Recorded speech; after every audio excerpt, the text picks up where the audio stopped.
क्या इनमें से किसी को आप जानते हैं? ये वो नामालूम लोग हैं जिन्हें कोई नहीं जानता सिवाय उनके जो उन्हें बनाते हैं, पालते हैं, चलाते हैं और बचाते हैं। इनको बनाने, चलाने और बचाने वाले मालूम, जाने पहचाने मशहूर पाकिस्तानी हैं और फिर उनकी पुष्टपनाही करने वाली बैरूनी ताकतें हैं जो उनकी असल मालिक हैं।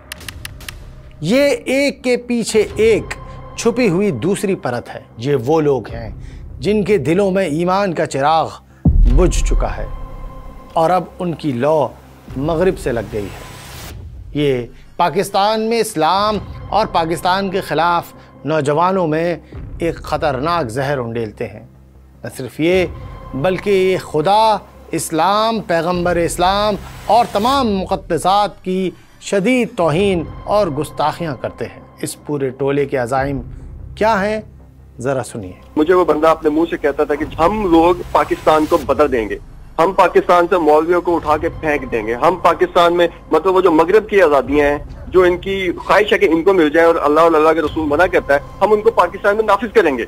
जब 2017 में पाकिस्तान के हसास इदारों ने इन्हें गिरफ्तार किया तो नामालूम लोगों के मालूम मददगार सामने आए और मीडिया पर एक हंगामा बर्पा कर दिया गया। Voice of America, BBC, DW यानी हर वो मीडिया ग्रुप जो एंटी इस्लाम नैरेटिव देने में अपने दिन रात सर्फ करता है, इंटरनेशनल NGOs, आलमी नाम नेहाद ह्यूमन राइट्स के इदारे सब चीखने लगे।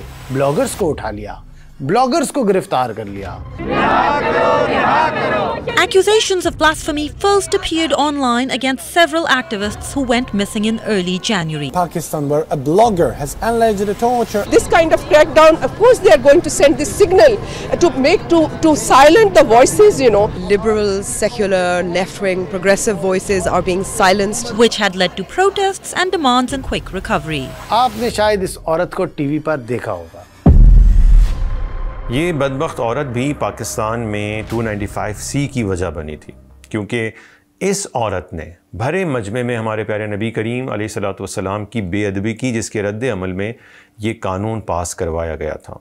इस पर हमने बात की थी, हमारी एक और डॉक्यूमेंट्री है, अगर कानून नामूस रिसालत ख़त्म हुआ तो वो भी ज़रूर आप देखिएगा।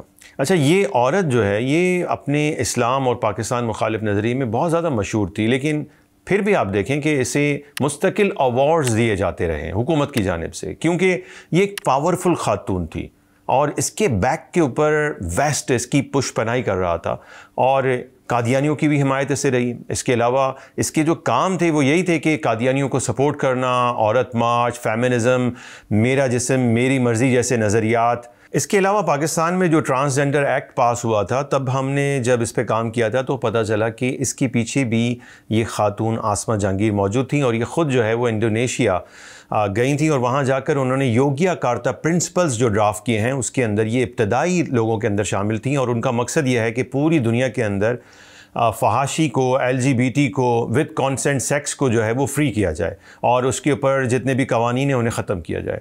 इसके अलावा पाकिस्तान में फ़हाशी फैलाने के जो काम हैं उसमें ज़ाहिर सी बात है इन लोगों का पूरा हाथ है।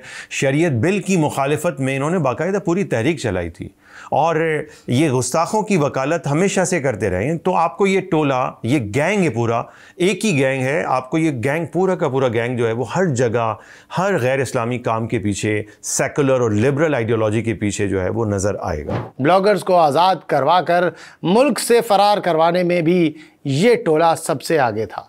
आसमा जहांगीर तो बाकायदा प्राइम मिनिस्टर नवाज शरीफ के घर जाकर बैठ गई और कुलसूम नवाज से कहा कि नवाज शरीफ को बता दे कि जब तक ये ब्लॉगर्स छोड़े नहीं जाते तब तक वो कमरे से बाहर नहीं निकलेगी। हामिद मीर साहब ने अपने एक प्रोग्राम में इस बात से पर्दा उठाया, ज़रा सुनिए। जब नवाज शरीफ साहब हुकूमत में ही थे, कुछ ब्लॉगर्स को गिरफ्तार कर लिया गया था, तो फारूक तारिक साहब ने ये लिखा है कि आसमा जहांगीर जो है उन्होंने बेगम कुलसूम नवाज के जरिए उन 6 ब्लॉगर्स को रिलीज करवाया और जब तक वो रहा नहीं हुए तो आसमा जहांगीर ने और बेगम कुलसूम नवाज शरीफ साहब ने नवाज शरीफ साहब पर जो दबाव था वो कम नहीं किया। पाकिस्तान पर फिर आलमी दबाव डाला गया, हमारी रियासत ने घुटने टेक दिए और सिर्फ 24 दिनों में उनमें से एक के अलावा, जिसको पहले ही सज़ा हो चुकी थी, बाकी सबको उन्होंने आज़ाद कर दिया।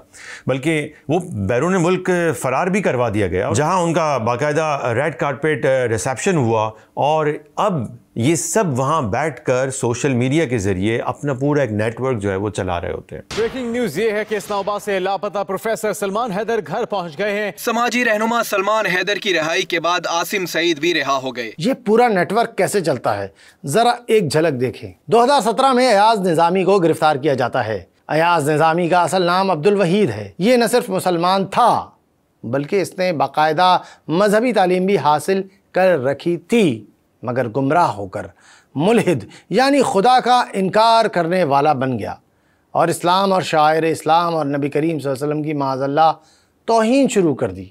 ये अयाज निज़ामी वाइस प्रेसिडेंट बना एक तंजीम का जो लादीनियत, इल्हाद और तशकीक की तबलीग के साथ साथ सोशल मीडिया पर ब्लास्फेमी फैला रही थी। इसका नाम था atheist and agnostic alliance of Pakistan. Ayaz Nizami की गिरफ्तारी पर आलमी मीडिया और NGOs का तमाशा एक बार फिर शुरू हो जाता है, जैसे कोई ऑटोमेटिक मशीन हो। पाकिस्तान पर आलमी दबाव डाला जाता है कि अयाज निज़ामी जैसे गुस्ताख को ह्यूमन राइट्स की बुनियाद पर आज़ाद किया जाए और उसकी गुस्ताखियों को फ्रीडम ऑफ स्पीच के नाम पर कबूल किया जाए। माज़अल्लाह सुम्मा माज़अल्लाह। आलमी इदारों, अक़वाम मुत्तहिदा के सामने अयाज निज़ामी की रिहाई की मुहिम में ये एक औरत सामने आती है।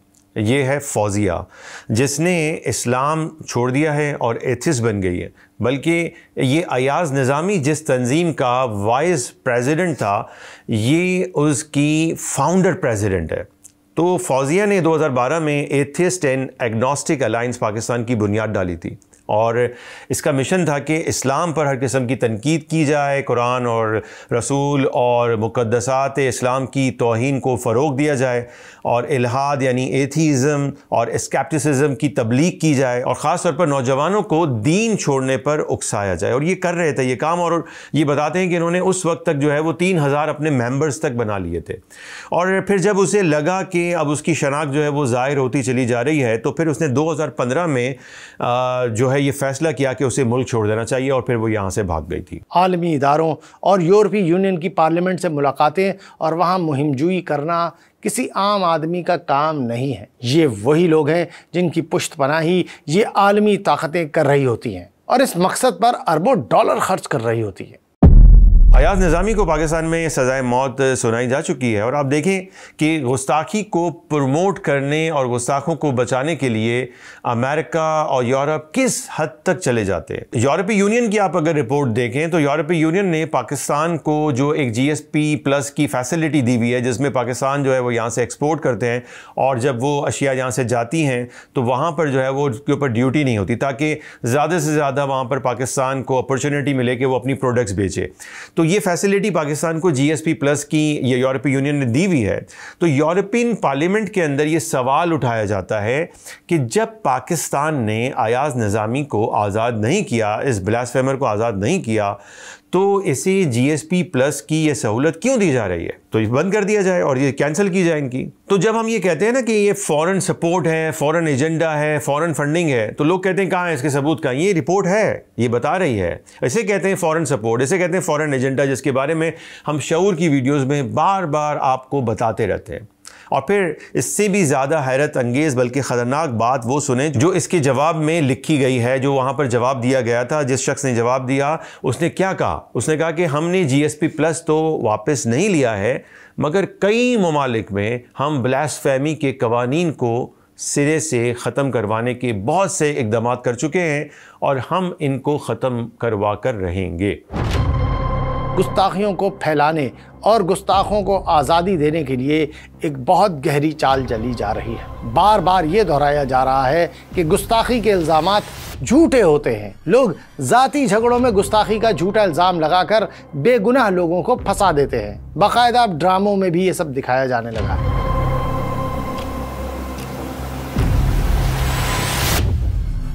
खबरों, टॉक शोज, तज्जियों, कॉलमों और डॉक्यूमेंट्रीज़ में यही बात दोहराई जा रही है कि मुसलमान जाहिल होते हैं, जज्बाती होते हैं और किसी भी बात को गुस्ताखी कहकर किसी इंसान को कत्ल कर देते हैं। पाकिस्तान में आज़ादी निस्वां, आज़ादी सहाफ़त, आज़ादी मज़हब, आज़ादी इज़हार राय, ह्यूमन राइट्स के लिए सोशल मीडिया पर लिखने, डॉक्यूमेंट्रीज और वीडियो बनाने, रिसर्च प्रोजेक्ट और न जाने किस किस नाम से बैरून मुल्क फरार होने वाले मुजरिमीन को प्रोजेक्ट्स दिए जाते हैं, जो कि बराह रास्त इनकी माली मुआवनत, फॉरेन फंडिंग नहीं है तो और क्या है।